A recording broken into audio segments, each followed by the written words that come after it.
मैं आपके साथ अनुराग सिंह, टाइम्स नाउ के हाईटेक स्टूडियो से आपको बताएंगे ईरान और अमेरिका के बीच समझौते में क्या होने वाला है। क्या ये समझौता हो पाएगा या फिर नहीं? क्या हॉर्मुज पर फिर से बम बरसने वाले? पूरी दुनिया की नजर इस वक्त इन्हीं कुछ सवालों के इर्द गिर्द घूम रही है, जिसके एपी सेंटर में है हमारा पड़ोसी मुल्क पाकिस्तान। पाकिस्तान पर एक बार फिर इंटरनेशनल बेइज्जती का खतरा मंडरा रहा है। ईरान का न्यूक्लियर प्रोग्राम, मिसाइलें, प्रॉक्सी वॉर, हॉर्मुज स्ट्रेट, ये सब मुद्दे बातचीत की टेबल पर। लेकिन सबसे बड़ा सवाल यह कि क्या अमेरिका ईरान की शर्तों पर राजी हो जाएगा, और अगर नहीं तो ट्रंप का अगला स्टेप क्या होने वाला है। सवाल यह भी है कि आखिर इन दोनों देशों के बीच बातचीत के फॉर्मेट में पेच क्यों फंसा हुआ। तो आज नवभारत सुपर 6 में इन तमाम मुद्दों को डिकोड करने की कोशिश करेंगे। साथ ही आपको बताएंगे कि ईरान जिन फ्रीज असेट्स को रिलीज करने की डिमांड पर अड़ा हुआ है वो आखिर कितने हैं और आखिर वो हैं क्या। इसके अलावा इस बातचीत में लेबनान भी एक बड़ा मुद्दा है। वहां की करंट सिचुएशन आपको दिखाएंगे, इस वक्त वहां पर क्या हो रहा है, क्या वाकई इजराइल मान रहा है, आपको सब समझाएंगे। लेकिन इस्लामाबाद में अमेरिका और ईरान के डेलीगेशन के बीच सीजफायर को लेकर बातचीत चल रही है। सबसे बड़ा अपडेट है, अमेरिका की तरफ से 4 और ईरान की तरफ से 3 सदस्य इस पीस टॉक में शामिल हैं। लेकिन बातचीत डायरेक्ट एक टेबल पर नहीं होने वाली। वहां क्या हो रहा है मैं आपको ग्राफिक्स के जरिए समझाने की कोशिश करता हूं। इस पूरी बातचीत के दौरान पाकिस्तान अमेरिका के पोस्टमैन के रूप में नजर आ रहा है, यानी शाहबाज शरीफ और आसिम मुनीर इधर उधर केवल दौड़ते हुए नजर आ रहे हैं। ईरानी और अमेरिकी डेलीगेशन रुके तो एक ही होटल में है, लेकिन दोनों के फ्लोर और रूम्स अलग अलग हैं। इस दौरान बातचीत के लिए माध्यम शाहबाज शरीफ हैं और आसिम मुनीर, यानी कि यह पूरी बातचीत indirect talks under Pakistani mediation के तहत होती दिख रही है।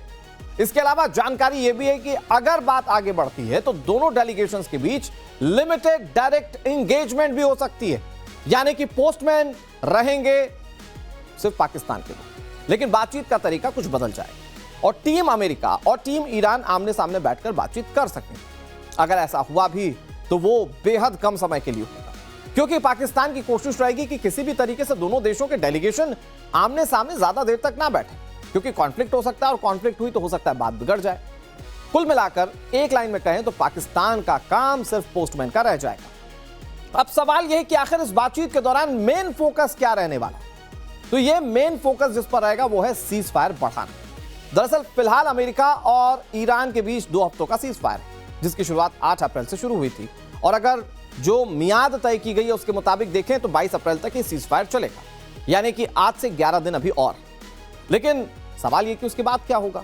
दोनों देश इस बातचीत के दौरान सीजफायर बढ़ाने पर फोकस करेंगे, मतलब अगले 11 दिन के बाद भी सीजफायर बना रहे, शांति बनी रहे। बातचीत का मुख्य एजेंडा यह है। कोशिश होगी कि पहले सीजफायर स्थायी रहे और कहीं बात अटकी भी तो कम से कम 45 दिनों तक बात बढ़ जाए, ताकि बातचीत के लिए कुछ टाइम और मिल सके। ये कोशिश तमाम डेलीगेट्स करेंगे और सबसे ज्यादा कोशिश करेगा पाकिस्तान, क्योंकि उसे है इंटरनेशनल बेइज्जती का खतरा। बातचीत जारी है, लेकिन अब जरा सोचिए कि अगर बात नहीं बनी तो, और अमेरिका ईरान का डेलीगेशन ऐसे ही खाली हाथ वापस लौट गया तो आगे क्या होगा। बहुत संभावना है कि मिडिल ईस्ट में एक बार फिर से जंग छिड़ जाए, जो कि अमेरिकी राष्ट्रपति डोनाल्ड ट्रंप पहले ही साफ कर चुके हैं। इस बातचीत से पहले 9 अप्रैल को डोनाल्ड ट्रंप ने अपने सोशल मीडिया प्लेटफॉर्म एक्स से एक पोस्ट किया। इसमें उन्होंने अपने आगे की रणनीति को साफ कर दिया था। ट्रंप के इस पोस्ट में लिखा गया था कि सभी यूएस जहाज, एयरक्राफ्ट और मिलिट्री के लोग एक्स्ट्रा गोला बारूद, हथियार और ऐसी कोई भी चीज जो पहले से ही काफी कमजोर दुश्मन पर जानलेवा हमला करने और उसे खत्म करने के लिए सही और जरूरी है, ईरान में और उसके आसपास तब तक रहेंगे जब तक असली समझौते का पूरा पालन नहीं किया जाता। अगर किसी वजह से ऐसा नहीं होता, जिसकी उम्मीद बहुत कम है, तो शूटिंग शुरू हो जाएगी, यानी कि हमले शुरू हो जाएंगे जो पहले कभी किसी ने नहीं देखे हों। उससे बड़ी, बेहतर और मजबूत स्ट्राइक की जाएगी, अमेरिकी राष्ट्रपति पहले ही कह चुके हैं। वो आगे लिख रहे हैं, ये बहुत पहले ही तय हुआ था और इसके उलट सभी फर्जी बयानों के बावजूद कोई न्यूक्लियर हथियार नहीं, हॉर्मुज की खाड़ी खुली रहेगी और सुरक्षित रहेगी। इस बीच हमारी महान मिलिट्री तैयार हो रही है, आराम कर रही है। असल में अपनी अगली जीत का इंतजार हम कर रहे हैं। अमेरिका वापस आ चुका है। ये सारी बातें डोनाल्ड ट्रंप की ओर से कही गई हैं। वो कह रहे हैं हम तैयार बैठे भाई, हमारी सेना कहीं गई नहीं है, आपने ना की और हम हमले करना शुरू कर देंगे और पहले से ज्यादा बड़े हमले करेंगे।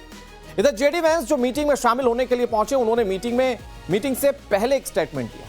उन्होंने कहा कि अगर ईरान कुछ चालाकी करेगा तो हमें मंजूर नहीं होगा। इधर इस्लामाबाद की फिजा में इस वक्त तनाव का माहौल साफ तौर पर दिखाई दे रहा है। अमेरिका और ईरान की मेहमान नवाजी में इस्लामाबाद पूरी तरह से लॉकडाउन मोड में है। पाकिस्तान में इस पीस टॉक को लेकर क्या क्या तैयारी की गई है, मैं आपको एक एक करके बताता हूं। इस्लामाबाद की सड़कें इस वक्त सुनसान नजर आ रही है, जो जानकारी मिल रही है। कई इलाके और सड़कें रेड जोन घोषित कर दिए गए, पूरी तरह से पूरे इलाकों को सील कर दिया गया। सेरेना होटल, जहां ईरान और अमेरिका का डेलीगेशन रुका है, उसे खाली करवा लिया गया। पूरी तरह से वो सरकारी कंट्रोल में है, वहां कोई बाहर का व्यक्ति जा नहीं सकता और सरकार की बिना इजाजत के वहां कुछ नहीं हो सकता। इसके अलावा 5000 से ज्यादा पुलिसकर्मी, रेंजर्स और आर्मी के जवान तैनात किए गए। आलम यह है कि पाकिस्तानी आवाम को अब खुली हवा में सांस लेने में भी दिक्कत हो रही है। साथ ही पाकिस्तान ने वीवीआईपी ब्लू बुक प्रोटोकॉल पूरी तरह से इस इलाके में लागू कर दिया। ये वो टॉप सीक्रेट सबसे खतरनाक सुरक्षा मैनुअल है जिसे पाकिस्तान राष्ट्रपति, प्रधानमंत्री और दुनिया के सबसे बड़े विदेशी मेहमानों के लिए खोलता है। इसके अलावा इस्लामाबाद पहले ही अभेद्य किले में तब्दील हो चुका था और आर्मी हेलीकॉप्टर लगातार शहर के ऊपर गश्ती कर रहे हैं। हर छत, हर गली, हर संदिग्ध पर पैनी नजर रखी जा रही है। मारगल्ला की पहाड़ियों से लेकर सेरेना होटल तक हेलीकॉप्टर्स की गड़गड़ाहट वहां लोगों को सुनाई दे रही। पाकिस्तान एयरफोर्स ने आसमान को एक तरीके से तालाबंद कर दिया। अमेरिकी उपराष्ट्रपति जेडी वेंस ने एयरफोर्स 2 के पाकिस्तानी एयर स्पेस में घुसते ही पीएएफ के F-16 फाइटर जेट्स ने उसे फुल स्कॉट किया। यह कोई रूटीन एस्कॉर्ट नहीं था। साथ ही इस दौरान पाकिस्तानी एयरफोर्स ने पूरे एरियल कवर का भी इंतजाम किया था। जब जेडी वेंस आए थे तो उनकी हवाई सुरक्षा का पूरा ध्यान रखा गया। फाइटर जेट्स के साथ साथ IL-78 aerial refuelling tanker, C-130 transport aircraft और अवाक्स पाकिस्तान में एक्टिव थे जब अमेरिकी डेलीगेशन वहां पहुंचा था। इसके साथ ही इस पूरे शहर में गैर जरूरी वाहनों की एंट्री पर पूरी तरह से बैन लगा दिया गया। Red zone, blue zone, Serena hotel, Nur Khan airbase, पूरे इस्लामाबाद और रावलपिंडी एक्सप्रेसवे पर उन वाहनों की एंट्री ही केवल है जिनके पास स्पेशल वीवीआईपी सिक्योरिटी पासेस हैं। मतलब पाकिस्तान को यह डर है कि कहीं कोई संदिग्ध अपने नापाक मंसूबों को अंजाम ना दे दे और इसीलिए अभेद्य सुरक्षा वहां पर की गई है ईरानी और अमेरिकी डेलीगेशंस के लिए। अब ईरान का डेलीगेशन पाकिस्तान की बातचीत के लिए तो पहुंचा, तो एक दर्द का समंदर अपने साथ लेकर आया। दरअसल ईरानी संसद के स्पीकर मोहम्मद बागेर गालिबाफ अपने स्पेशल प्लेन में इजरायली धमाकों में मारे गए बच्चों की तस्वीरें लेकर पाकिस्तान पहुंचे। ये तस्वीरें आप देख रहे हैं, ये गालिबाफ की तस्वीरें। विमान की हर सीट पर उन मासूम बच्चों की तस्वीरें चिपकाई गई थीं जिन्हें मिनाब स्कूल पर हुए हमले में अपनी जिंदगी गंवानी पड़ी। खून से सने स्कूली बैग, छोटे छोटे जूते, सफेद फूल, मासूम चेहरों की तस्वीरें इन तस्वीरों में साफ तौर पर नजर आपको आ रही हैं। इस तस्वीर के जरिए ईरान ने मैसेज देने की कोशिश की। दिन से पहले गालिबाफ ने सोशल मीडिया पर लिखा, इस उड़ान में मेरे साथी मिनाब 168, मतलब मिनाब में जो बच्चे मारे गए थे, स्कूली बच्चों के मारे जाने का दावा किया जा रहा था ईरान की ओर से, जो 28 तारीख को हमला हुआ था और कहा जा रहा था 160 से ज्यादा बच्चे मारे गए, उनकी तस्वीरों के साथ गालिबाफ पहुंचे और एक तरीके से बताने की कोशिश की कि आप नरसंहार कर रहे हैं। इजराइल को, अमेरिका को यह बताने की कोशिश की गई कि आप नरसंहार कर रहे हैं, आपने हमलों में इन छोटे बच्चों को मार दिया। ये एक मनोवैज्ञानिक दबाव बनाने की कोशिश गालिबाफ की तरफ से की गई थी।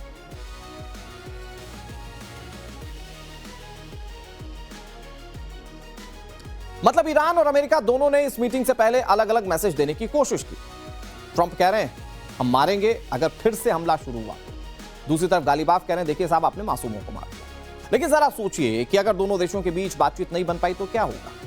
यह सवाल इसलिए मौजूद है क्योंकि ईरान अपनी शर्तों पर टिका हुआ है, जिसे मान पाना अमेरिका के लिए असंभव है। ऐसी ही एक शर्त है फ्रीज असेट्स की एक शर्त ईरान लेकर आया, जिन्हें रिलीज करने की मांग ईरान कर रहा है।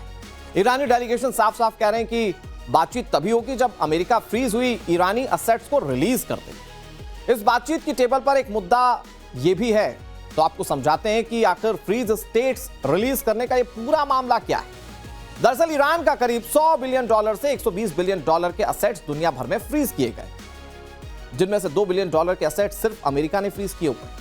ईरान अब यह मांग कर रहा है कि बातचीत तभी आगे बढ़ेगी जब असेट्स उसे वापस मिलेंगे। इसके अलावा भी कई देशों में ईरान की संपत्ति फ्रीज है, जिनमें करीब $20 बिलियन चीन के पास, लगभग $7 बिलियन दक्षिण कोरिया के पास, इराक के पास तकरीबन $6 बिलियन और जापान के पास करीब $1.5 बिलियन के असेट्स फंसे हुए हैं। और ईरान चूंकि 1-to-1 टॉक टेबल पर बैठा हुआ है, तो साफ साफ क्या है कि इस जंग पर सहमति तभी बनेगी, मतलब सीजफायर पर सहमति तब बनेगी जब उनके असेट्स रिलीज किए जाएं। मतलब ईरान देख रहा है कि मेरे पास ठीक मौका है नेगोशिएशन का, मैं ये करवा लेता हूं, लगे हाथ ये भी मेरे साथ हो जाएगा। सीजफायर के बाद ईरान ने भले ही जंगी माहौल से राहत की सांस ली हो, लेकिन लेबनान की स्थिति खराब है। लेबनान अभी भी करारा है। क्योंकि इजराइल साफ कह चुका है कि इस सीजफायर का हिस्सा लेबनान है ही नहीं, और इस बात को अमेरिका भी मान चुका है। इजराइल लगातार वहां मिसाइल और बारूदों से हमले कर रहा है। दूसरी तरफ ईरान अड़ा हुआ है कि बातचीत होगी तो लेबनान को साथ रखकर ही होगी, वरना यह जंग बारूदी संघर्ष के जरिए ही अंजाम तक पहुंचेगी। दरअसल लेबनान में हुए हमले में अब तक 2000 से ज्यादा मौतें हो चुकी हैं, जिनमें सैकड़ों बच्चे शामिल थे। महिलाएं और मेडिकल स्टाफ इनमें शामिल थी जिनकी मौत। यह आंकड़ा हर दिन बढ़ता जा रहा है, हर घंटे बढ़ता जा रहा है, क्योंकि हमले बढ़ते जा रहे हैं। स्थिति ऐसी है कि अस्पताल में बेड नहीं बचे। ऑपरेशन थिएटर 24 घंटे लेबनान के अंदर चल रहे हैं। सैकड़ों बच्चे अस्पताल के बिस्तर पर तड़प रहे हैं।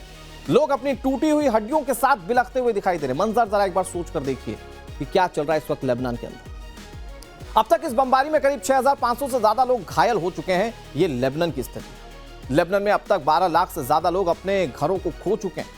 पूरे लेबनान का एक बड़ा हिस्सा इस वक्त खाली पड़ा हुआ है। गांव के गांव उजड़ चुके हैं, शहर सुनसान हो चुके हैं, और इंसानी त्रासदी के रूप में अब इस पूरे हमले को देखा जा रहा है। और ये हमले हुए तब जब लेबनान के हिजबुल्लाह ने इजराइल पर जंग के दौरान हमले करना शुरू कर दिए थे। उसके बाद इजराइल ने ठान लिया कि जब तक लेबनान में हिजबुल्लाह के खात्मे को वो नहीं कर देता तब तक वो हमले जारी रखेगा। और अब पीस टॉक में नेगोशिएशन एक बड़ा मुद्दा है। लेबनान का एक बड़ा मुद्दा है ईरान की ओर से।